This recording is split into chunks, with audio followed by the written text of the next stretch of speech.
நம்மளுடைய லைஃப்ல கன்சிஸ்டன்சிங்கிறது ரொம்ப முக்கியம்.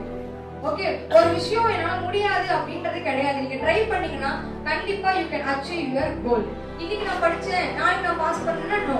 நீ ரெகுலரா நீ படிச்சா மட்டும் தான் நீ பாஸ் பண்ணுவீங்க. நான் 10th படிக்கும் போது ஓகே, நான் குவார்டர்லி எக்ஸாம் நடக்கும் போது சயின்ஸ் எனக்கு சுத்தமே வரல. கெமிஸ்ட்ரி இருப்பாங்க, ஏதோ ஃபார்முலா. நான் என்ன பண்ணிட்டேன், எனக்கு வராது அப்படின்னு என் மைண்ட்ல நானே ரெஜிஸ்டர் பண்ணேன்.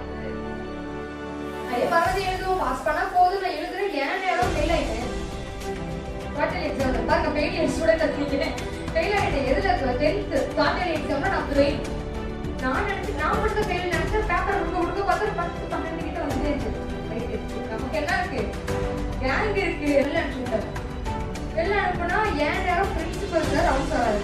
எனக்கு ஒரு மாதிரி ஆயிடுச்சு. எனக்கு என்னன்னா, நான் ஃபெயில் ஆனதுனா எனக்கு மைண்ட்ல இல்லை, இப்படி செஞ்சுட்டாரு அப்படின்னு சொல்லி எனக்கு ஒரே கோவம் அவர் மேல. ஓகே, நான் அப்ப என்ன நினைச்சேன்னா, நான் பாரு, நான் இப்ப என்ன நிக்க வச்சு நான் அசிங்கப்படுத்திட்டாங்க. நான் படிக்கிறேன், நான் மார்க் வாங்குறேன், இவங்க மூஞ்சி நான் கையை பூசுறேன். என்னோட அல்டிமேட் கோலா இருந்துச்சு. எஜுகேஷன் பர்பஸ் பாருங்க. என் மைண்டுக்குள்ள மார்க் எடுக்கணும் கன்சிஸ்டன்ஸா படிச்சேன். நான் என்ன பப்ளிக் எக்ஸாம்ல பார்த்தா நான் வந்து 98 out of 100 எடுத்தேன். நான் எனக்குலாம் தட்ட மாட்டேங்குது. எனக்கு அதை பார்த்து ரொம்ப சந்தோஷம். என்னுடைய மனசு சொல்லுது, அவர் வரட்டும், நம்ம டிசி இதுல மார்க் ஷீட் வாங்க போவோம்ல, அவர் வரட்டும், மார்க்கை காமிக்கிறோம், அவர் மூஞ்சில கறியை பூசுறோம்.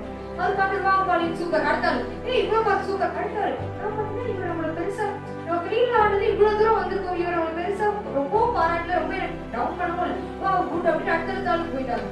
அப்பதான் நான் யோசிச்சேன், எனக்கு கறியை பூச நினைச்சது எங்க சார் பண்ண கிடையாது. எனக்குள்ள ஒரு இன்ஃபீரியாரிட்டி காம்ப்ளெக்ஸ், எனக்குள்ள ஒரு முடியாது, ஒரு இன்னர் வாய்ஸ் கேட்டுச்சுல, அந்த இன்னர் வாய்ஸ் மேல தான் நான் கறியை பூசினேன். இன்னைக்கு நீங்க எத்தனை பேர் உங்களுக்குள்ள நீங்க சேலஞ்ச் பண்ண போறீங்க, உன்னால முடியாது, இது உன்னால செய்ய முடியாது, இது உனக்கு வராது, உங்களுக்குள்ள இன்னர் வாய்ஸ் கேட்டுட்டே இருக்கும். அந்த இன்னர் வாய்ஸ் கறியை பூசுறேன் அப்படின்னு எத்தனை பேர் உங்களுக்குள்ள நீங்க சேலஞ்ச் பண்ண ரெடியா இருக்கீங்க? எத்தனை பேர் ரெடியா இருக்கீங்க? Raise your hands.